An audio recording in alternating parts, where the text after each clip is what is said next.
J'étais chez moi et il y avait une boîte de thon posée sur la table et je me suis demandé combien il en faudrait pour contenir un cadavre. Voilà. Mais il faut complètement dingue. Et donc c'est comme ça que ça démarre les histoires. Ça sert à rien de chercher une idée. En fait, elle vous tombe sur le coin de la gueule. Après, il faut juste l'attraper et puis après travailler. Donc pendant 2 ans, on noircit des petits cahiers d'écoliers. Et puis après, pendant 2 ans, on écrit un scénario avec un co-scénariste. Et puis après, pendant 1 an, on met en boîte, on fabrique. Voilà. Et donc, et après, on le présente. Et bon, nous, le taf, il est un petit peu terminé. Donc, c'est que du bonheur, une tournée. Voilà. Donc, en plus, avec Audrey Lamy, c'est vraiment que du bonheur. C'est pas très bon pour mon foie. Il faut que j'arrête. Il faut vite que le 13 mars arrive pour que je puisse me reposer. Et puis, voilà. Mais sinon, tout va bien. Voilà. Donc, oui, vous pouvez regarder sur une boîte de thon, parce qu'après, vous allez vous demander combien il en faut de boîtes pour contenir un macabé. Déjà, ça dépend de la taille de la personne que vous voulez buter, forcément. Donc, taille, le poids. Voilà. Et puis après, bah, faut faire un petit calcul, quoi. Voilà. Alors, méfiez-vous, hein, il y a poignette égouttée, poignette totale. Là, c'est hyper technique, une boîte de thon. Et si vous avez un tout petit peu de mal à manger du thon derrière, c'est Yolande qui a la bonne solution. Elle dit, je mets beaucoup de maillot. Alan, vous venez d'en dire un mot. Il y a plusieurs registres qui se mettent dans ce film. Il y a le côté de la comédie, puis ce côté un peu polar aussi. C'est ça, à la lecture du scénario, que vous avez aimé, Audrey, ce truc très original, ce mélange des genres? Il y a plein de choses qui m'ont plu, moi. C'est la prise de risque, le fait d'avoir plein de genres mélangés, de western, de polar, de thriller, de sang, de trash, j'adore ça, de second degré. Là, il y a des gens qui vont partir. Mais c'est pas l'absurdité totale. Mais non, mais parce que moi je me mets toujours à la place, quand j'ai un scénario, c'est vrai, je mets toujours à la place du spectateur, parce que moi je vais au cinéma aussi, et je me dis, mais est-ce que j'ai envie d'aller voir ce film?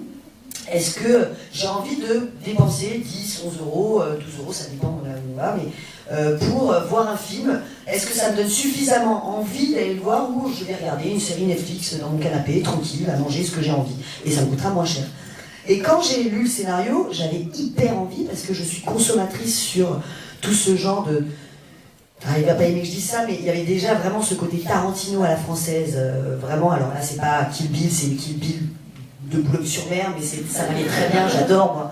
C'est des rôles qui ont du caractère, c'est extrêmement bien écrit, vraiment bien écrit. Moi, il n'y a qu'une seule chose qui m'intéresse, c'est surtout de raconter des histoires. Est-ce que moi j'ai envie, est-ce que je rentre dedans ou pas? Et je trouvais qu'il y avait des rebondissements à chaque page.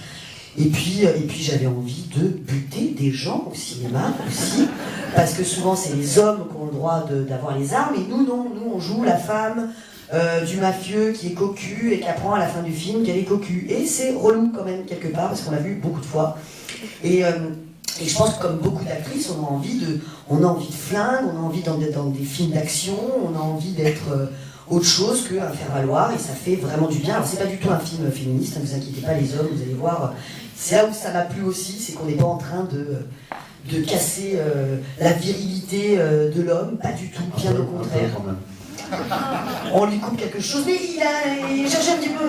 Oui, non, mais parce qu'elles sont dans un monde de mafieux, donc évidemment qu'elles vont tirer dans tous les sens, elles vont se prendre des baffes aussi. Mais voilà, pour toutes ces raisons-là, j'ai eu envie de faire ce film, parce qu'on voit des comédies romantiques, des comédies sociales, mais une comédie rock'n'roll comme ça, une comédie tranchante, on n'en voit pas. Et voilà, pour l'originalité, pour le parti pris, pour le côté gonflé et culotté, j'ai dit oui.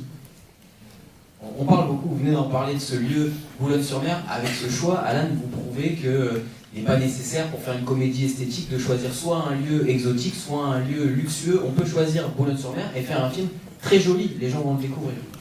Oui, bien sûr, moi je pense qu'on a tous les décors qu'il faut en France, on peut tout faire sur la France, on peut faire des westerns, on peut faire beaucoup de choses. Après, il ne faut pas faire un western comme les Américains. Il ne faut pas faire un western comme les Italiens. Il faut faire les nôtres, avec notre identité, avec notre style et avec nos décors. mais il y a plein de choses, on peut tout faire en France en fait.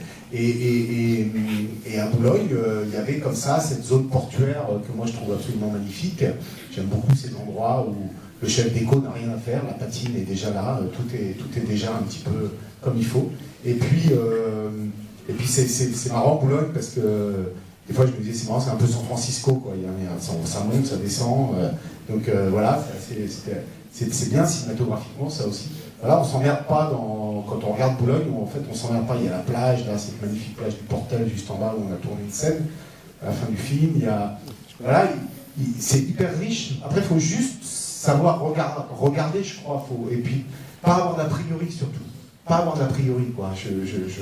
Voilà. Et un film français, c'est pas forcément entre quatre murs dans un appartement bourgeois parisien quoi. Si certains ont des a priori, ils vont tomber en voyant votre film. Merci beaucoup d'avoir participé à cet échange. Merci à vous. Juste une petite chose à dire. Surtout si vous avez aimé ce film, je sais souvent dans les avant-premières on vous demande de le partager, mais c'est hyper important. Je l'ai déprimé quand je lui ai dit que le 13 mars il y avait 23 films qui allaient sortir en même temps que nous. C'est énorme avec les films américains et tout ça. Je trouve quand même le cinéma français, il y a des choses bien, il y a des choses pas bien, mais il y a des choses bien. Celle-là, je trouve que ce film-là, il mérite une belle histoire. Donc surtout si ça vous a plu, partagez-le sur les réseaux sociaux, Facebook, Twitter, Instagram. Vous pouvez aller sur Allociné, ça nous aide énormément. Des petites étoiles, 1 étoile, 2 étoiles, 5 étoiles, on adore. C'est ce qu'on préfère. Donc voilà, n'hésitez pas à mettre un petit commentaire.